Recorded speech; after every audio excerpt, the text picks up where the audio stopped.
नमस्कार दोस्तों, स्वागत है आपका स्टोरी विद जॉय में। तो कैसे हैं आप सब? मैं उम्मीद करती हूँ कि आप सब एकदम मस्त होंगे। तो आज हम सुनेंगे हमारी story echoes of the forgotten realm का पार्ट 4। तो चलिए बिना किसी देरी के शुरू करते हैं।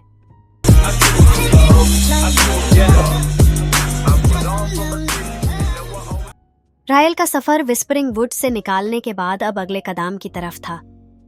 जंगल की शांति अब एक सुकून की तरह महसूस हो रही थी, लेकिन उसका सफर अब और भी चैलेंजिंग होने वाला था।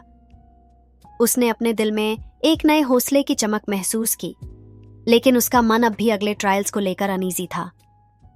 लिरिया ने उस कहा था कि विस्परिंग वुड्स सिर्फ एक शुरुआत है, और रेल समझ गया था कि उसका अगला मिशन और भी भयंकर होगा। वो एक नैरो पार्ट से गुजारते हुए नीचे की तरह चले जा रहा था, जब उसके सामने एक ह्यूज ठंडा और सफेद झील नजर आई। एक झील जो आसपास के अंधेरे से बनती हुई सी लग रही थी, पेड़ और उनके शैडोज से घेरा हुआ। यह झील रेल के सामने अपने सीक्रेट्स छुपा रही थी। रायल धीरे से झील की तरफ बढ़ा, लेकिन हर कदम के साथ ठंडक और बढ़ती जा रही थी। हवा में एक अजीब सा दुम था, जैसे वो सांस लेने की कोशिश में रुक गई हो। उसने देखा कि झील का पानी इतना शांत था कि वो एक बड़ी सी मिरर की तरह लग रही थी, जो आसमान का अक्स दिखाता हो। लेकिन रायल की आंखों को सबसे ज्यादा डिस्टर्ब करने वाली चीज थी झील के पानी में छुपा एक धुंधला सा चेहरा। एक चेहरा जो यूं बुला रहा था, जैसे कोई उसे झील में खींचने की कोशिश कर रहा हो।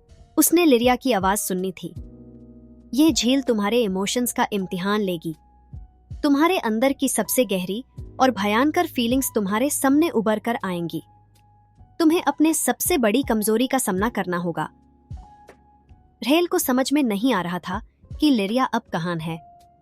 उसका मन अनईजी हो रहा था, लेकिन उसने फैसला किया कि उससे आगे जाना होगा। उसने धीरे से अपने हाथ से पानी को छुआ और एक झटके से पूरी दुनिया अंधेरों में धुंधला गई। झील में हाथ डलते ही रेल के आसपास का माहौल बदलने लगा। अब वो झील के किनारे पर नहीं था, वो एक अजीब सी दुनिया में था जहां सब कुछ उल्टा पुल्टा लग रहा था।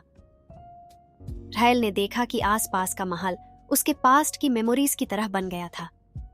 उसके बचपन का घर, उसकी ट्रेनिंग एकेडमी और उसका लाइब्रेरी जहां उसने प्राचीन ज्ञान सीखा था। लेकिन सब कुछ में एक अंधेरा था। वो घर अब खाली था, एकेडमी में कोई दिखाई नहीं दे रहा था, और लाइब्रेरी में सिर्फ डस्ट कवर्ड बुक्स थी जो फेड हो चुकी थी। रायल ने धीरे से लाइब्रेरी में कदम रखा और उसने देखा कि एक टेबल पर उसका खुद का चेहरा रखा था, उसका ही रूप, लेकिन अंधेरों में भरी आंखों के साथ। तुम वापस आ गए हो, चेहरे ने कहा, और उसके अंदर की आवाज में एक अजीब सी गति थी। ये वही दुनिया है जहां से तुम भाग रहे थे। मैं किसी चीज से भाग नहीं रहा, रायल ने गुस्से में कहा, अपनी तलवार को जोर से थामा। मैं सिर्फ अपनी डेस्टिनी को पाने की कोशिश कर रहा हूं। डेस्टिनी? चेहरा हंसी मारता हुआ बोला, तुम अपनी जिंदगी में सिर्फ फेलियर्स हो। तुम कभी सफल नहीं हो पाओगे। ये क्वेस्ट तुम्हारे लायक नहीं है। रेल का गुस्सा अब उसकी आंखों में चमक रहा था।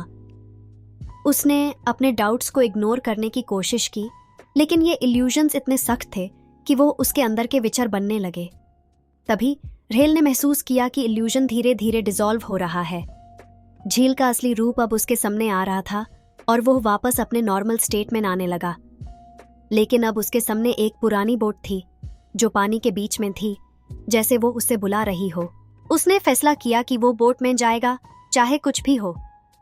उसने धीरे से बोट में कदम रखा और उसने पानी में अपना रिफ्लेक्शन देखा। लेकिन उस रिफ्लेक्शन में एक नई एनर्जी थी, जैसे उसने अपने अंदर की सच्चाई को पा लिया हो। बोट धीरे से बीच में जाने लगी और हर कदम पर पानी की लहरों ने उसका रास्ता साफ किया। जब रायल झील के बीच में पहुंचा तो एक बड़ी सी लहर उठी और उसने बोट को इधर उधर हिलाना शुरू कर दिया। एक अजीब सा भयानक क्रीचर झील में से उठा। उसकी आंखों में एक चमकती रोशनी थी और उसका शरीर सेफ्ट स्केल्स से भरा हुआ था। यह क्रीचर झील का गार्डियन था, जो रायल के सामने अपनी पूरी शक्ति के साथ आया। तुम्हें झील का सच्चाई पाने के लिए अपने इमोशंस को माफ करना होगा, क्रीचर बोला। यह झील तुम्हारे दिल की गहराइयों का इम्तिहान लेगी। तुम्हें वो चेहरे और वो लम्हे याद करने होंगे जो तुमने भूलने की कोशिश की है। रायल ने समझ लिया कि यह झील उसके गिल्ट और दुख को समझने की कोशिश कर रही थी। उसने अपनी आंखें बैंड की और उन सभी लम्हों को याद किया जो उसके लिए तकलीफ दे रही थी। उसके बीते हुए गलतियां, वो लोग जो यूं छोड़कर चले गए थे, उसके नए फेलियर्स। उसने अपने आप को शांत किया और उन सभी मेमोरीज को दिल से माफ किया, उन्हें छोड़ने दिया।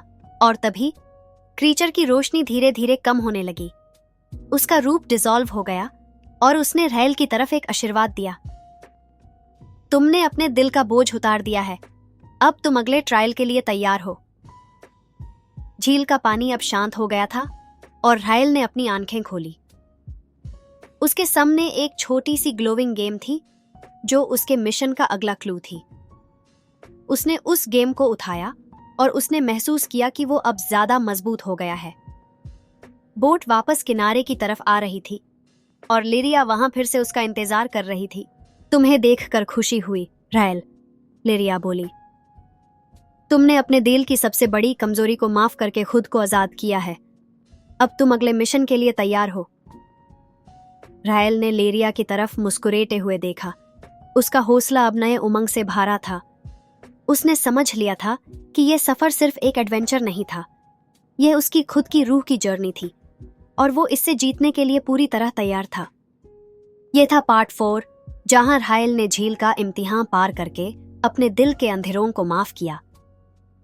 अगले पार्ट में क्या नए रहस्य और चैलेंजेस रायल का इंतजार कर रहे हैं? तुम्हें यह पार्ट कैसा लगा